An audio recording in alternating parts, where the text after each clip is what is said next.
Nicodemus said to them, okay, is the governor doing the same thing? Did not Caesar place him in that high post? Or in that position of high regard? When the Jews heard this, they trembled and gnashed their teeth at Nicodemus. They were really peed off, and said to him, may you receive his doctrine for truth, and have thy lot with Christ. Okay, so if you're going to accept what he has said, right, what the people have heard, etc., etc., like you're a disciple, well, you know, if you're going to push his doctrines of truth, well, then you're going to have to suffer like him. Okay? If he gets punished, you get punished. Nicodemus replied, truly, truly, yes, yes, I'll receive his doctrine and my lot with him, you know. If I go down, I'll go down, right? I believe his teachings to be true, as you've said. Okay? You're right, I believe it, right? This is coming from Nicodemus. Then another certain Jew rose up, he stood up and desired the leader of the government, right? He says, oh, let's just walk over here a little bit, Pilate. I want to talk to you, right? I want to say a few words to you. Okay, let's have a little talk. So the governor said, speak what you have on your mind. And he says, I lay probably crippled, right, for 30 years by the sheep pool at Jerusalem, labouring under a great infirmity and waiting for a cure. Okay, he couldn't get into that pool, that swirling pool, where the angel stirred it or whatever, according to the scriptures, to get healed. Because every time he tried, somebody else would beat him to it, right? And there's no one around, he had no friends or whatever to pick him up and put him in there when that happened, right? So he'd been waiting for that many years for somebody to come along and heal him by the sheep pool at Jerusalem. Yeah. And at certain times, an angel troubled the waters, right? It stirred the waters. And whoever came first after troubling of the waters stepped in, was made whole and of whatever disease they had, right? But then when Jesus saw him lying there, he said to him, he asked him, do you wish to be made completely healed, made whole? Yeah, right? And he answered, yes, sir, I have no man, but I have no person, no friend, to help me into the water when it's stirred, to put me into the pool so I can get cured, because that's a pool of healing and curing, etc., isn't it? And Jesus said to him, well, you get up off your bed and walk and jump in there, right? Okay, walk over there and jump in there. The Jews then said to Pilate, our Lord Governor, pray ask him what day it was on which he cured of his infirmity. So ask this guy, when did you get healed? Okay, give the exact day, time, hour, month, year, whatever, right? All the details. Trying to trap this guy, right? The Jews said to Pilate, do we not say that he did these cures?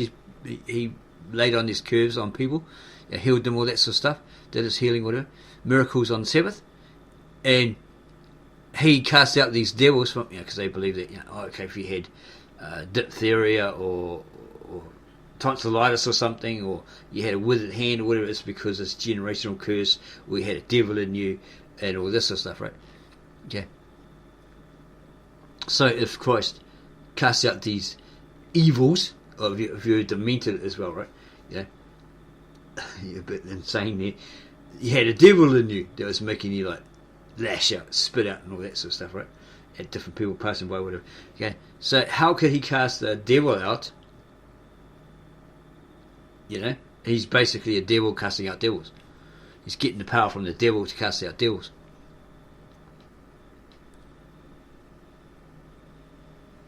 Then another certain Jew came forth and he said, hey, I was blind. I could hear sounds, but could not see anyone. And then Jesus was going along. I heard the multitudes passing by, and he knew, somebody important was here. And they were saying, Jesus, Jesus, whatever. So he figured out, it's Jesus, right? He'll heal me if I could just get over there, and whatever. They told me that Jesus was passing by, so that's how he knew Jesus was going by. Because he's like, hey, what's the excitement, right? Okay, they said, Jesus, the Messiah is walking through. Out the way, out the way. So they cried out saying, Jesus, Son of David, have mercy upon me. Because he's blind and all that sort of stuff. And he stood still, he stopped and he looked around and he saw this guy and he said, okay, bring that man to me, peoples. And he said, what do you want me to do? He says, I haven't seen, I've been blind since whenever, and I'd like to see again. So Jesus said to him, receive your sight, basically. And presently I saw, and following him, rejoiced and hopped around, giving thanks. A bit like that guy in Monty Python, I'm good. He's running around, before he falls in the pit, whatever it was. Yeah, a bit of humor. Yeah, jumping around like that, leaping and all that sort of stuff. Excited because he could see again. Unless he just stood there and went, oh wow, I can see.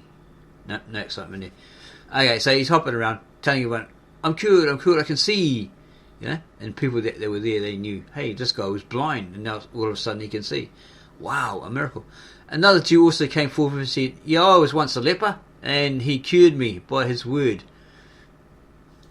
Just by simply saying, I'll be cured, I'm healed, I was made clean, and presently he was cleansed from his leprosy. Okay, and he was probably told by Jesus, go to the temple and blah blah blah blah blah. Don't tell anyone, go there and all this sort of stuff. But obviously he went around telling everybody. And another Jew came forth and said, I was crooked. He had probably osteoporosis or something like that, all messed up.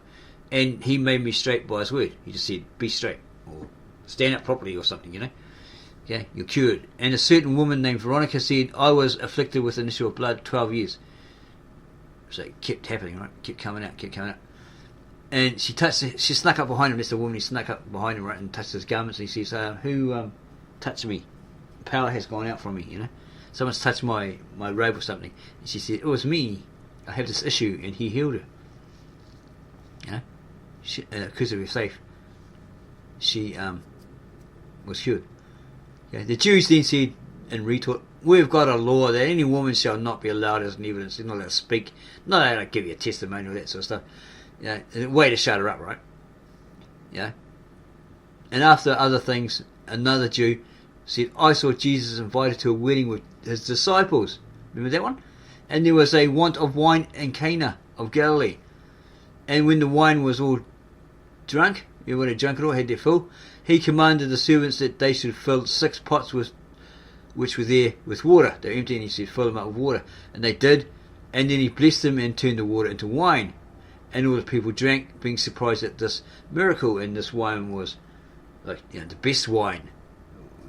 What's that thing on the movie? Says, the host always seems to leave the best wine for last, blah blah blah, right? And they're like, wow, miraculous. And because we had no wine, we ran out of wine. The host said, we ran out of wine, there's no more wine. What do we do? We don't know. So he walked in where they had all these big pots, nothing in them, or barrels or whatever they were, and he said, fill this one with water, fill them all, 6 of them with water or whatever it was. And then he blessed it, and they dipped, a vessel, jug, or whatever in there, and he took it to the host and poured it out. Oh, it's wine. Yeah. How did you get this lovely wine from? Oh, this guy did a miracle. This Jesus did a miracle, changed the water into wine. Because we had none before, just empty pots. He told us to fill up this water in these pots, right, or these kegs or whatever they were, and then he turned it into wine. Party. And another Jew stood forth and said, I saw Jesus teaching in the synagogue at Capernaum, and there was a man in the synagogue, a certain man who had a devil, demoniac, right? And he cried out, saying, let me alone. What have we to do with thee, Jesus of Nazareth? These were these demons speaking to him. Have you come to destroy us? I know that you're the Holy Son, one of God. They recognized him, right? They knew who he was. So Jesus rebuked them, saying, shut up, stop talking, hold thy peace, O unclean spirit, whatever it says here. Stop talking and come out of the man. And presently the demon came out of him and did not hurt him on the way out, right? And the man was restored to his best. The following things were also said by a Pharisee. A Pharisee. He saw that a great company came to Jesus from Galilee and Judea and the sea coast and many countries about Jordan, and many infirm persons came to him, and he healed them all. So this guy was a witness. He was a Pharisee and his witness. And he heard the unclean spirits crying out and saying that he was the Son of God. They recognized him. They knew who he was. And Jesus strictly charged him to shut up, stop telling everybody who I am. Right? And off you go, back to where you came from. Maybe he put those ones in the swine, and the swine went over the cliff and all died. Etc. Maybe it was the same one in the scripture. After this, another person whose name was Centurio said, I saw Jesus in Capernaum, and I approached him and spoke to him and said, hey, my servant's at home and he's sick of the palsy, some sort of disease, right? So Jesus said to him, I'll come and cure him. But that person said, no, Lord, I'm not worthy that you should be coming into my house under my roof. Just say the word, bro, and my servant, or Lord, my servant will be healed. And so Jesus said, yeah, go back, and because you believe, you have that faith that I can cure, it's done. Okay, and his servant was healed from that same hour. He left, and it took him 30 minutes or so. Well, that moment, right? Basically, he's saying, from that moment that he said it, my servant was healed, because he went back and they said, oh, yeah, it was healed at, oh, damn, I was talking to Jesus at 3 o'clock, right? Yeah, he was healed at 1 minute past. It's just an example. Then a certain nobleman said, and I had a son in Capernaum who lay at the point of death. And when I heard that Jesus was coming to Galilee, I went and sought after him, right? They would come to his house, come to my house and heal my son, for he was at the point of death. Because it's his son. Okay? And Jesus said, well, go the way because your son's alive. Go back. Because he believed that Jesus could do it. And he also said his son was cured from that hour. Okay?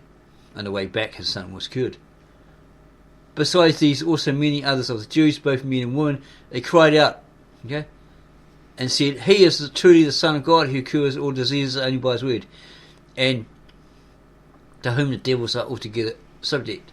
They're under his authority, right? He tells them what to do, he tells them to shut up, stop telling everybody who I am. You know who I am, but don't tell everybody, they don't, they've got to realise it themselves, etc., etc. So all these people watching on will say, hey, we saw him do this, he is the Son of God, he proved it, he did these miracles, blah blah blah, right?